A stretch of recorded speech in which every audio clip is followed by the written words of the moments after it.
Hi, guys. Thanks for being here. Sorry, I'm all winded. I was outside and my hair is all like poof. So I look a little bit disheveled. I should have looked in the mirror before I got on live. I've been doing a lot of gardening stuff. So, for those of you that are new, I'm Teresa. I am your host of Wounds to Wisdom. We have Echo, who is living my best life, 9697. Check her out. Richard, who is Incarnasol. Richard, have you been active on your channel? I don't know. I haven't seen anything come through, but that doesn't mean that you haven't been. I'm just a little bit, you may just post videos. I don't know. I should take a look. So I want to give people a chance to pop on before I dive in today, but I'll share a story. So my father's sister, my aunt, hosted a little luncheon this weekend, and we'll talk about it in a minute. But I went, stayed with my stepmother a couple of nights, and when I got home, I was exhausted.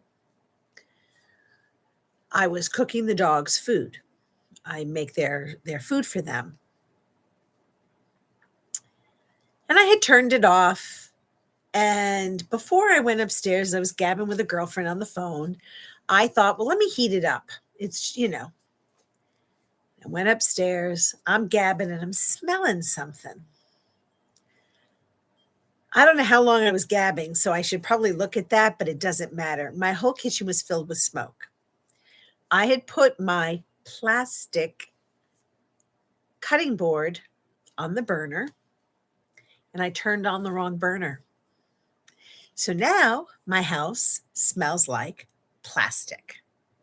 It's disgusting. It's been 2 days, and I'm really overwhelmed by the smell. It's dissipating, but it's awful. And I've got all the windows open, but it's chilly in the house. So I'm really, whoop. Richard said in response to the question I asked if he has a channel, he reposts things of interest. Planning on doing a couple of short things. We'll see if more's in the card. I'll be a guest if you ever want to host. So anyway, my mind has been a flitter, a flutter, a floater. And so today, when I said what lies beneath, really what that was, triggering is not the right word, but I can't think of another one. I had been at the dog park last week, a couple of days. We had a lot of clouds and storms, and I was walking, and I've been very introspective. And I think maybe that's the anniversary of my dad. This coming Friday, he'll be gone a year. So, these storm clouds were dark. But above, like in a little area, you could see above the storm clouds, this beautiful crystal clear blue sky, and you knew there was sunshine there. Ben Bacon Bits, double trouble. He's here. So happy you're here, Ben. Thanks for joining. So it got me thinking, we talk about things beneath the surface, and the storm is also similar, right? What's below, what's above. And I've been doing a lot of soul searching, but I am a very spiritual person. A lot of people on my channel know that already. I do believe in God. I believe there's a higher presence. I believe that there are light workers and love energies, but everything's gone dark. Everything's gone quiet. I kind of like knock, knock. Is anybody out there? Is there anybody out there? I think that's Pink Floyd, right? Anybody out there? Is that the Dark Side of the Moon? All right, my music aficionados will correct me. But it's been quiet. Now, if you talk to people of faith, they will say to you, well, sit in silence because you need to listen to hear God or to hear the energies or divine mother or whomever you have a faith in or whatever, your own instinct. Basically, it says, shut up, sit down, be quiet, and listen. And I've been antsy. I haven't been able to sit. I haven't been able to listen. So I'm just reading the chat. You mean here's trouble? Here's Johnny.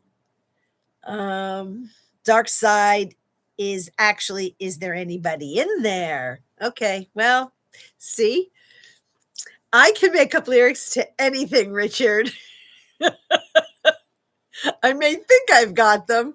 Too bad Carmel isn't here. He would laugh. I swear, we really do have to do some kind of a live where we throw songs out there, and I'm wrong every time. But so it's been quiet. So when the storm passed or was still there, but you could see this crystal clear blue sky, I was thinking to myself that it is indicative of life. There's always stuff beneath the surface. And if you saw the little JPEG, that's what I was talking about last week. You know, you have the iceberg above, but then below there's so much more. And I know that, you know, storms bring heaviness, like a weighted energy in the air. You can feel it, especially in the summertime when it's rain. But it's no different than a blizzard or, well, I have experienced a tornado. Here in Massachusetts, we had a terrifying event here several years back. But even a heat wave, you know, there's this heaviness, there's this uncertainty, there's this, we don't have control over this, right? The storm. Think of it like emotional weather. But above that, sometimes we forget that there's a blue sky. And if we tie in sort of the blossoming archetype of May, it reminds us that growth really doesn't wait for the perfect conditions. It happens beneath the soil. It happens beneath the storm. It happens beneath the noise, right? So I was thinking before I, you know, was thinking of a topic for today. Oh my God. I'm going to pause and read Ben's comment. He's like, yeah, even knows hair growth. Okay, sassy boy. Oh, Pooh, I had thought of one song lyric that I hadn't misheard but could twist a bit. And of course, I can't remember it now. All right, well, when you think about it, just pop it in. So, you know, this particular live today, I want to talk about, you know, what's happening beneath the surface in our lives, my life. You know, why storms, they don't stop the blossoming. And I know this, but sometimes it's difficult to access that blue sky when the clouds are present, at least for me. And so, you know, there's always inner growth. That's part of this channel for me. I'm on this path and I'm walking. Sometimes I go left, sometimes I go right, sometimes I go straight, sometimes I go backwards. You know, it's this emotional roller coaster, and not being connected to my higher source or my higher me left a vacancy and a void, and I felt lost. I wonder, you know, what does it all mean and what's it telling me? Now, I know because the anniversary of my dad's death is coming up, that's probably, it's a reflective time period. It's been a year without him. I'm working in the garden. Again, still, even though I washed my hands and I did take a shower, so I smell good. Not that any of you notice. But I think of him because this is his time. And for the first time in over a year, I was at his house this past weekend.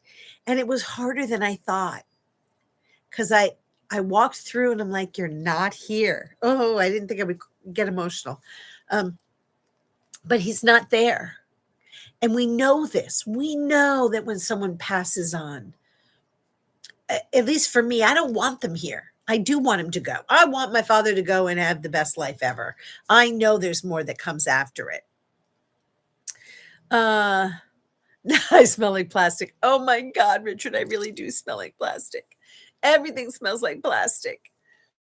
It's a hideous smell. Ben, you missed it. I burned a plastic cutting board instead of heating up my dog's dinner the other night, Sunday, and it's wafting everywhere. And I have windows open, and as beautiful as it is, it's chilly in the house. And I'm so annoyed with myself. It's like my head is up my butt. Ben says, I'm partial to Journey. He's tearing you apart. Ooh, every day he's tearing you apart. Oh, girl, what can you say? Because he's loving, touch it. All righty. Okay. We're getting sidetracked with the lyrics and the conversation in the chat. And I think Echo just popped in to say hi because I don't see her in the chat. So she may be with her granddaughter. So,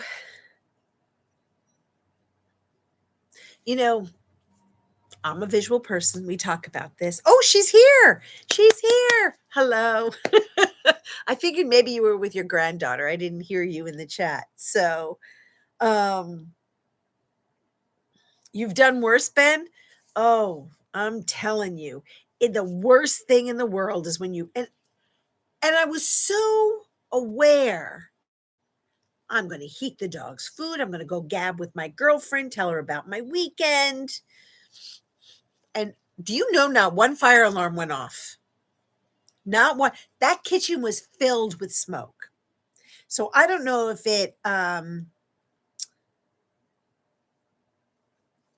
needs to be a certain smoke type that the detector picks up on, but that's not a good sign.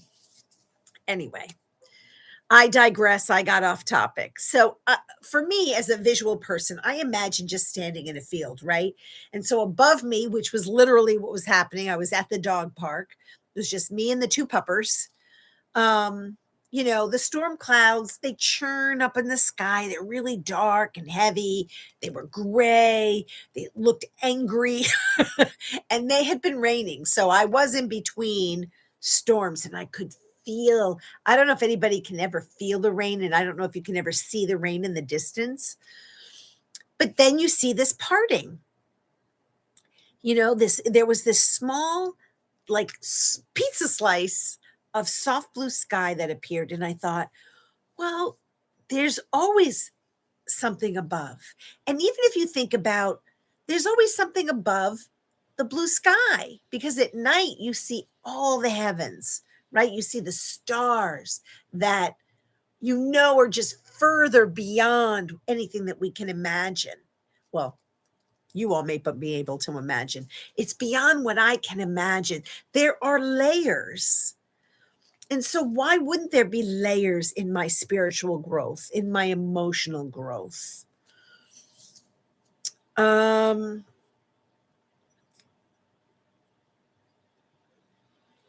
Oh, you ran to the store one year on Thanksgiving and left the pot simmering on the stove, came home to nothing's worse.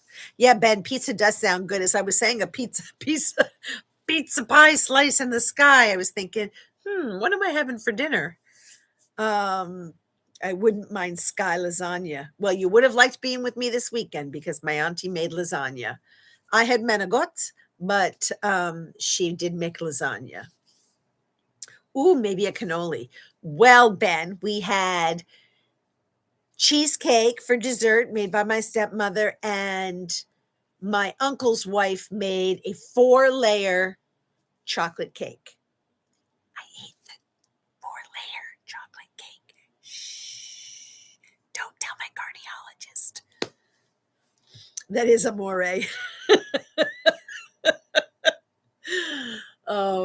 And I paid for it dearly.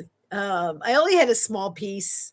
They gave me grief, but I'm like, you all see that I'm fluffy. Don't, I'm being courteous, and let me tell you, it was a phenomenal cake, and I make good cakes.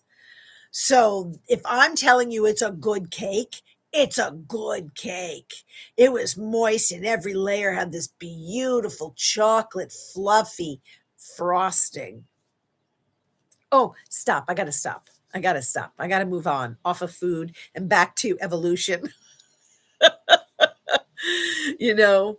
So the point being, emotionally, the blue sky was always there, even with the storm. The storm didn't erase the blue sky. It only covered it. So turning that around to what I've been feeling and sort of lost and not connecting to my higher source and to God, and not hearing my angels or my light workers or anyone, the presence that I feel sometimes. And I wear Mother Mary around my neck all the time. I talk to, Mother Mary. If I ever meet her, she's going to be like, would you just shut up? I'm kidding, of course. But I just haven't felt, it's like I said, knock, knock, nobody's there. And that is an opportunity to just go quiet. But the storm is telling you that it's not covering, it's only covering the storm's only covering the blue sky, right? So what's bothering me is only covering the light. To get frou-frou, or as my friend Jimena would say, hippy dippy, a flower doesn't stop growing because the weather's unpredictable. We as humans don't stop evolving because life feels chaotic or is chaotic. It doesn't just feel it. Blossoming is this underground process. We talked about it last time, right? It's quiet, it's hidden, it's very powerful. It pops up through the earth ever so gently. A couple of weeks ago, I planted some bulbs of daylilies, dahlias, hollyhocks, and nothing seems to be poking up. And today I saw one little indication that something may have survived. So everything takes time, everything in its time and place, right? Think of, growth always begins in the dark, and none of us right now that are live participating, we're not seeds anymore. We already have our roots. I'm going to go with my analogy of being a tree, right? We're rooted in the earth already. In my case, in a couple of weeks, I'll be 63. So I have 63 years worth of roots underneath the surface. Pretty sturdy. I got a sturdy trunk. I'd like it to be a little thinner, but I have a sturdy trunk. And then from that trunk, you have branches. You have seasoned branches, and then you have new growth, right? Leaves and buds are starting to open up on the trees.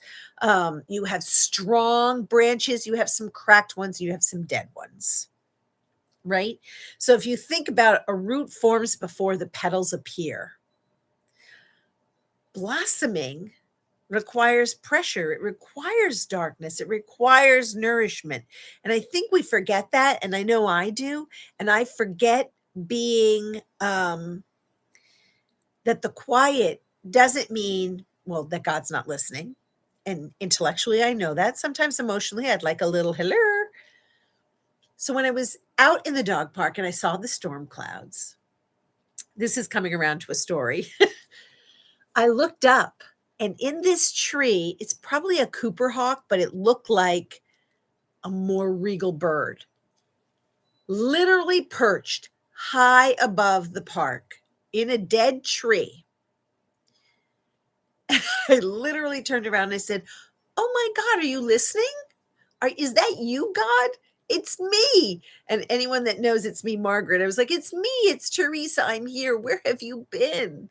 And I'm looking up at this bird and it followed me like it watched me walking around the park. I'm crying like an idiot now in the dog park. Thank goodness no one's there. I'm like, "I really thought you abandoned me." And it was like I needed that awareness that above the storm, there is always light. There is always a blue sky. There is always the opportunity to settle in and listen. And again, I'm still really uh, antsy trying to sit still and be quiet, to listen more. But it was such and of course, I'm going to make up whatever I want in this story because it could just be a damn bird that was in the tree. But not 2 days before were 3 Cooper hawks, pretty big hawks, circling, and I was like, "Father, Son, Holy Ghost." Now that's Catholic, I get it, but it was like, I had been talking in my backyard, and I'm like, "Where did everybody go?" And it just sort of the birds flying and seeing that bird in the tree, I was like, "Okay, I'm not really walking this path alone. Maybe I need to be in quiet in order for me to listen, in order for me to blossom."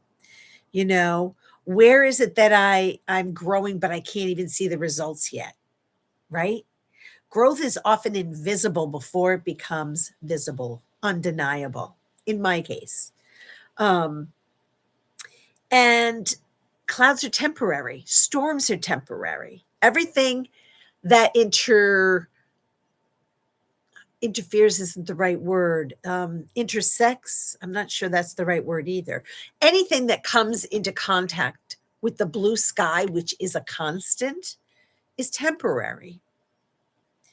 So for me, I was like, well, maybe the storm or the clouds or the quiet is really me being overwhelmed, is me handling grief, is me handling uncertainty, because I'm not sure if I want to stay here in this apartment, if I want to look for another place or move to another community or move towards my brother. And both my brothers are in pretty good options. My other brother and his wife, they're just in an area I can't afford right now. It's just not. It probably would be the best place for me because it has things that I like to do. It's not financially feasible. I cannot touch my retirement. I'm only 63. If I touch it now, I'm going to get to 73 and I'm going to be hooking on the side of the road. I mean, this hooking, not the other hooking. I might be doing that, but kidding. I will be destitute before that comes around. But emotional weather passes, the sky remains. I keep putting this that it's always moving. If you stand there and you watch, you see those clouds moving across the sky, and they move fast. Sometimes they move slow. Sometimes it's so subtle you don't even see it. And the next thing you know, there's these blue skies. And for me, that's like the aha moment. It's the clarity that comes through. There's truth in that. If I think about my higher self, I do believe that my energy chose to come into this life and do whatever. And I read something not too long ago that said, if your only person in choosing to come to this life was to bring a person a moment of peace or joy, then you fulfilled your purpose. And I thought to myself, well, if that's all I did, that's a long 63 years just to get somebody to smile and be happy. Could there be more to my purpose? But it was like, you don't have to have this abracadabra, amazing. I don't need to be Maya Angelou and change the world. I don't need to be Ruth Bader Ginsburg. I don't need to be, even Jane Fonda out there honking the horns and protesting and speaking out. I can do it quieter. And if any of my friends were on this listening, and you guys are my friends, but me saying I could be quieter, they're all peeing in their pants right now.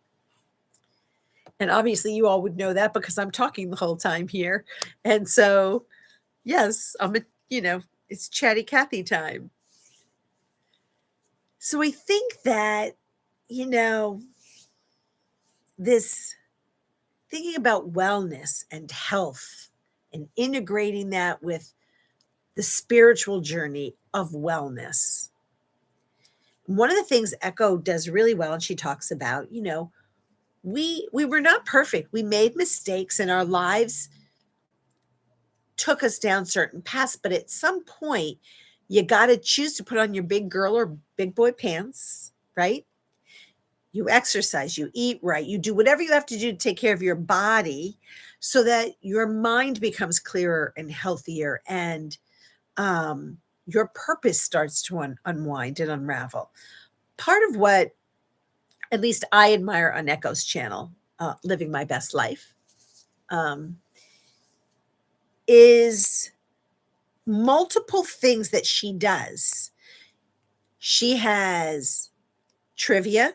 She has Bible trivia. I don't do that because I couldn't tell you diddly squat on the Bible. She has her Max Lucado moments. She has her exercise moments. She has her conversational moments. There are things that, she unravels and then ravels back up. It's like we're unraveling the layers and then we're creating this like new, I don't want to say new person, but the person we were meant to be that we couldn't see through the storm clouds. And sometimes we couldn't see the blue sky above the storm clouds. So there's this subconscious healing that's taking place beneath the surface. And I think our nervous system, or our parasympathetic nervous system, it needs time to rest and recalibrate. And maybe that's what's happening to me right now. I really do. I have some opportunities that I can't talk about right now, but and it's only because I'm not sure who's listening. So I don't want to say anything I'm not supposed to say. But there's, if I could make this change, I don't know if it's for the better. I feel like it would be for the better. I feel like I could be rooted in this situation, and that it would offer me growth that I've been asking for without compromising the security of my finances and my health care. So, also in part of it, and I think with my dad's anniversary coming up, there's this ancestral familial shifting. I don't know what the right word is. Acknowledgement. So I had shared that unravel. Yeah, I'm unraveling. Oh, Richard, I hope it's not unraveling in a bad way. It's unraveling in a good way. Yes, Echo. Healing is important. Oh, like a baked potato versus one with sour cream. Oh, you poopy head. I love sour cream and butter with my baked potato. That's why I gave up baked potatoes and I went to sweet potatoes, because there's still sweetness. Karen Suki's in the house, everybody. Well, hello. So, yeah, they do have their places. So I had mentioned that I went away. And one of the stories, so there's been many layers of deception within a family story. And I worked really hard on forgiveness. And I know forgiveness isn't really for the other person. It's for you. It's for me to let it go. But then it's every time I'm with this particular person, it's as if there's another nail going into the coffin and another layer of deceit is being revealed. Now, I can't forgive my father anymore. He's gone. I can't call him out on this crap because he's gone. The person that's sharing this is not somebody that's doing it out of cruelty. I would say ignorance, I would say stupidity, I would say thoughtlessness. Um, but the betrayal is that my father's lies existed and the deception was longer than even I acknowledged or knew about. And I knew a lot. You know, I'm like, thank God my mother's not here to know. And she wouldn't care now that she's in another more fantastic place. But I'm here. And I now know that those other memories that I was hanging on to as the last real memories aren't real. They're real that my father showed up. But the reality is he was exhausted because he had been with his other family. It's just layer upon layer. And I'm like, stop. There's no point in sharing that information with me. So it brings up the anger, the hurt, the child in me. The adult in me is like, well, you fall in love with who you fall in love with. But when something just keeps pouring oil, burning oil on your skin, it blisters. And I think that part of this beneath the surface and seeing the storm clouds pass is a reminder that there are blue skies and you got to let it go, because if you hold on to it anymore, in my case, I will explode. And I will be beyond even forgiving this other person who was a participant in the deception. And it really creates a bitterness. So I'm going to pause. I'm just going to read the comments for a second. Karen Suki says, I know forgiveness is for the self, but we hope the other person will be glad we've forgiven them, you know? Yeah, but in my case, that person's long gone. And I forgave him before he passed, my dad. But I'll tell you, with each new revelation this past year, I'm like, if you were here, I'd kill you. So you wouldn't have to worry about dying, because I would have killed you. I would have disconnected with you, which would have caused,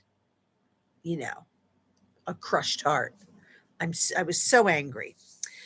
Ben says the child in me is certain it wants a dessert cannoli. Okay.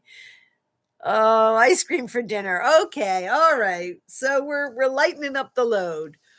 So you can understand that it's like, well, going back to my garden referencing, it's emotional composting.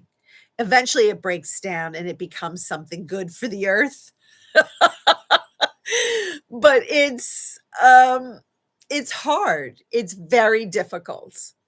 And I think my soul is reorganizing and reprioritizing itself. And so what's shifting beneath you, hence, what lies beneath the surface for you all, what is shifting beneath your surface that you haven't honored? Or maybe you're blossoming into something that you haven't spoken aloud. I'm reading the comments. It comes down to the two wolves story. Composting is a great analogy. I know. I just was composting. So it's fresh on my mind and in my nose. And I think, when we have to remember to recognize the blue sky moments. And that's breathing. And that feels easier. And it's that moment of clarity. It's the sudden sense of peace.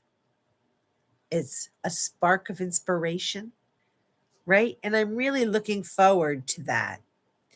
It's, I take these walks with the dogs and I look around and I try to see beyond what I can see.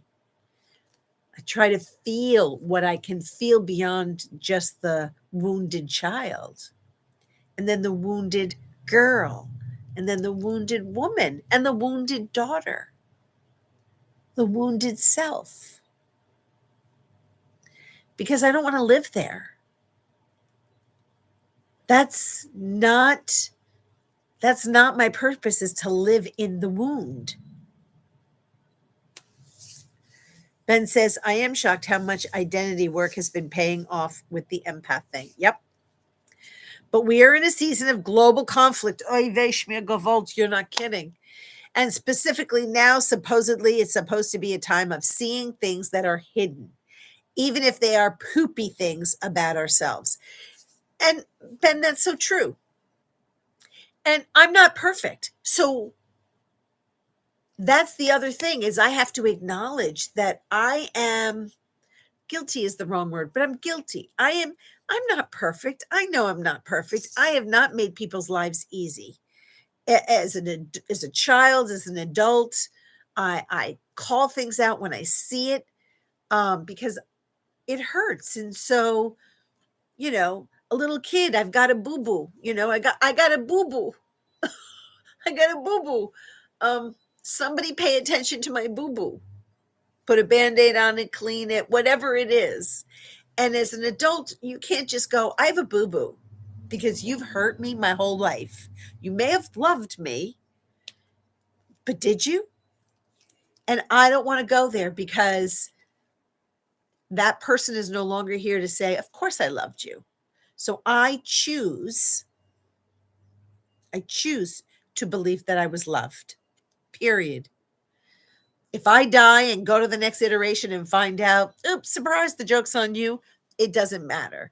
But in this lifetime, in this moment, in this space, I choose to believe my father loved me. He cared for me. He just was inept in doing his fatherly job or husband role well.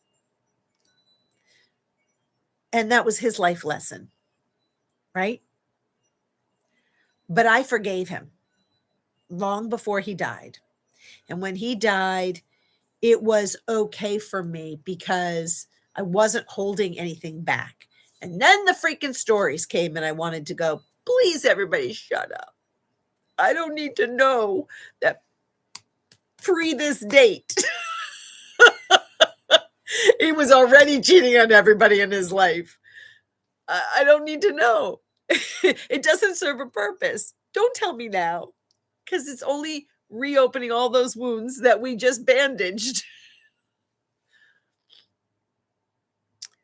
At Ben Bacon's Bits, has this been discussed already? The empath thing? I'm coming in late. No, we didn't talk about it yet, Karen. What Lies Beneath is one of my favorite scary movies. Yes, it is a scary movie. And no, I won't watch it a second time. Oh, Clint's here. I need a hero. I'm holding on for the hero to the end of the night. He's got to be strong, and he's got to be fast, and he's got to be fresh from the fight. I need a hero. I do, Clint. And there isn't one. I have to be my own freaking hero. And this is part of the problem. Sometimes I just want someone else to be my hero. And it's a little girl answer, because I know that I have to be my own hero. I have to be my own champion. But damn, wouldn't it be nice to just have somebody to walk beside me through it? I just don't trust anymore. And that is, oh my God, that's probably the storm cloud that I've been talking about. I just can't bring myself to trust. Because how many times do you need to be peed on before you put the umbrella up? You know what I'm saying? I'm just saying. Yes, or heroin. Yes, Karen. But it's so true. It's so true. So, I would ask the chat, do you feel like you're in the storm, you're in the clearing, or you're in the blooming phase? Where are you in your evolution at the moment? Are you in the clearing? Are you in the storm? Or are you in the blooming? Yeah, I mean, it's a thought. It's a thought, right? What is beneath your surface right now? Are you in the rest mode? Are you in the healing mode? Are you in the clarity? Are you in transformation? Richard says, we don't need another hero. Oh my God, you guys are throwing out. That's true. We don't need another hero. Oh my goodness, you guys. Hi, Lulu. I think my dog saw me making a gesture and thought it meant we were going, WALK. Um, Bloom Ben is blooming actually, but I am having to put so many people together too. Yeah. I'm sort of in the eye of the storm where I feel peace, but still need to do some shadow work before total blooming. So I think I'm on the precipice. I'm in the storm and I'm holding on to the clearing. I'm grabbing on and I'm holding on for dear life because I'm afraid if I don't, I succumb to just the storm and the rage and the hurt and the anger and the loneliness that accompanies all of that. And the doubt that comes into play. Yes, Echo, you are blooming, girl. And Ben, just because you lost all your weight and you can talk about cannolis with those tiny chocolate chips, some of us haven't lost their weight yet. And you are making me salivate and want to go to the nearest grocery store and get myself some carrot cake or strawberry shortcake. Clint says, that's a hard question. I feel like life is in a crazy turmoil. Well, it is for sure. Oh, absolutely. I have a lot happening financially, health wise, where I am out in the world. It's kind of sketchy for real. Yeah, it is, Clint. And I do hope you're feeling better because I know you've had some health challenges. Um, and financially, man, everything's topsy turvy. I'm scared. My financial stability is not in my hands. It's in the hands of a mad pumpkin, and I just don't know what the hell to do. Oh, carrots are in my diet, therefore carrot cake should be keto friendly. Ben, if I lived near you, I would show up with a damn carrot cake and it would not be keto friendly. I'd be like, hi, I'm here. The Sicilian is showing up with not just a carrot cake, but a 4-layer chocolate cake and cannolis. And it's an insult if you don't eat it. I actually had my auntie this weekend. She had a spread to die for. She makes these eggplant parmesan on toasted Italian bread that if you eat more than one or two, then it starts to become a meal, right? And she also had clams oreganata, which is one of my all-time favorite things. And then she had my uncle had made quiche, which is another one of my favorite things. And I only had a smidge, and then I had some fruit on my plate. I know, shocking. She came over, she goes, "You're not eating enough." I'm like, "I'm never going to be able to eat dinner." And then um, I had a little salad at dinner time. She brings me my manigot. For those of you that don't know in Italian terms, it's a thick Italian noodle stuffed with ricotta and mozzarella in sauce. Oh, sweet Mary in heaven, it's delish. I wanted one. She puts 2 ginormous pieces on my plate. Now, if you don't eat it, you will be publicly shamed. So I'm going to Ben's house and I'm making him eat all those desserts, and I will publicly shame him if he doesn't. I'm teasing. Karen Suki said, financially, I'm in fear right now, and I've been telling myself this too shall pass. Yes, Karen. And I feel my guides looking at me, smiling like this life is short and you've been through this before.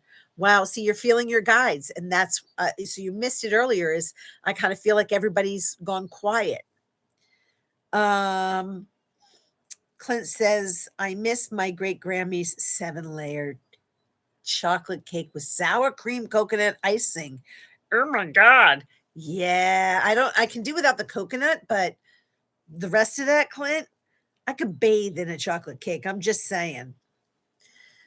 Any kind of cake with cream cheese frosting, double the frosting, half the cake. Oh, I know. Ben says, yeah, Italians aren't exactly known for letting you leave their house hungry. Oh no, it was disgusting. I felt so heavy. Um, yeah, Jersey Italian. I know, right? Well, it's probably a Bronx Italian, but um, she also makes lasagna, but I don't like the layered texture of lasagna. So manigot is as far as I can go.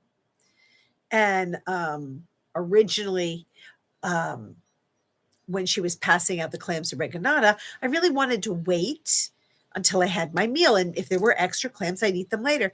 She goes, no, if you don't eat them now, you're not getting them later. And she literally took them away. I'm like, lady, I'm backing down. I'm not going to go that way because I thought I'd get a care package, but because normally you leave with a care package.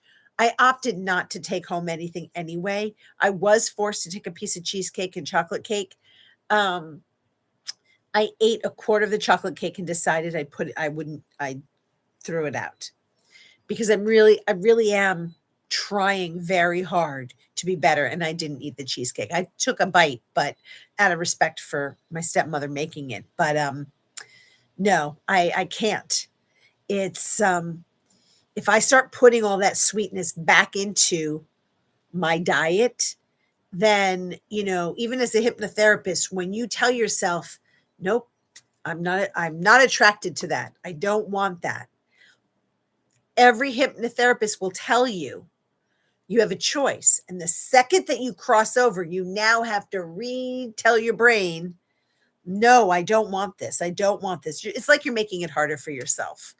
So I had made a wonderful shrimp dinner. I had made a wonderful chicken thigh leg and put lots of asparagus and sweet potato. Like I'm really trying. My lunches, I've skipped the last couple of days because I've been doing manual labor in my garden and everything hurts. And I'm hungry, but I'll just drink water. And that will get me going.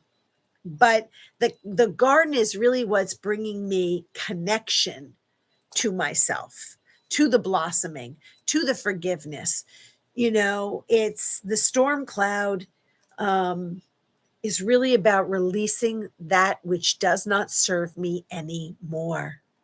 Probably never did. And I've talked about this on this channel. It's like all that backpack stuff that you carry with you every single day. How do you release it and let it go and unpack it? Because it's not mine to carry.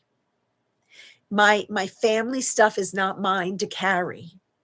The fact that I participated in a lunch is fine, but knowing that one of my family members wasn't included hurts my soul and my heart. And Richard, we really do have to do this charismatic Catholic thing one of these days, because if you're going to go out there, and my auntie's house is filled with Jesus, and I mean everywhere. If you are going to promote that you are one with Christ, if you are going to promote that your Catholicism, your religion, your God is everything, you're not demonstrating that. That's not the life you're leading. They're just words. And I struggle with that. And it would, I don't know if it'll hurt my brother. I don't think he'll probably even give a hoot because he doesn't like this particular person. That's not the point. And it hurts my heart. It hurts my heart. I don't like to see somebody excluded. I don't like to feel excluded. I hate going to an event and no one talks to me. Either they think I'm too weird, or I'm this, or I'm that. Or maybe they don't like me. there are people I don't like, so obviously, clearly, someone's not gonna like me. I can't imagine why. But, there are people that I'm just not their cup of tea, or the way I behave is not their cup of tea, or the way that I think is not their cup of tea. Um, but I don't lie about who I am. So clearly, if you don't want me there, don't invite me. That's fair. It'll hurt my feelings for a minute, but it'll be a minute because I don't want to go someplace that I'm not welcomed. And if I get there and you ignore me, how do you think that makes me feel?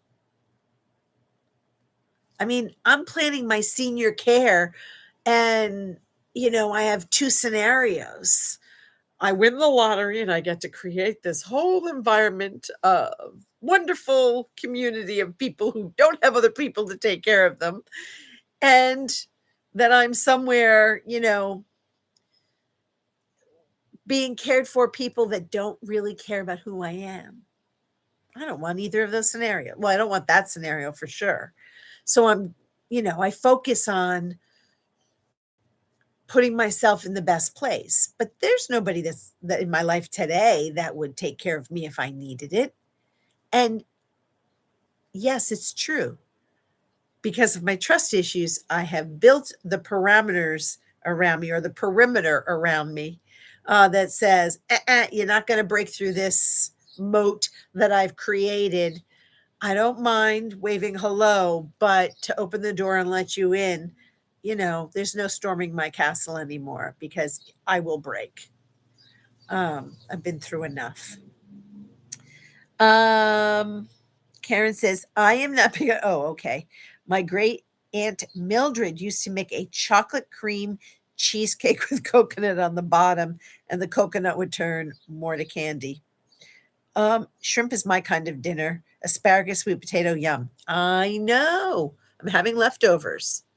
So anyway, I think that, when we talk about what lies beneath, we have to be honest with ourselves. We have to think about what is it that we as an individual, what do I, Teresa, want? What is it that's underneath that I want to surface? And then am I prepared for the consequences? And I think that's what, did you just see the pause? Did you just see the little pause of the little pupper? Oh, my little boy. I could just eat him. Oh. I know, Luca. He heard me say something and he's like, is it time? I'm wearing my I'm wearing my suspenders, guys. Hold on. Where are my suspenders? I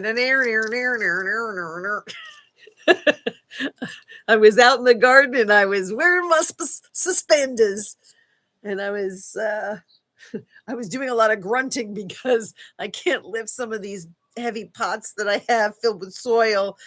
So I was tilting them over, dumping the soil onto plastic sheets so that I can move the containers, and then I'll fill them back up because I'm planting. I'm going to start planting, I think Friday. I think where's the lull in the rain? We're getting rain the next several days.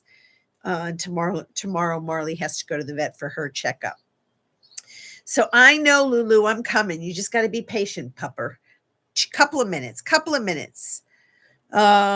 Well, it's supposed to rain on Friday too, so maybe I'll just go get all the vegetable starts and get them all prepared to put in the ground. And I have seeds, so once we end this and I take pupper 1 and 2 for their, nightly stroll, I'll come back, take all the seeds out and start plotting which ones go in, but everything's ready to go now.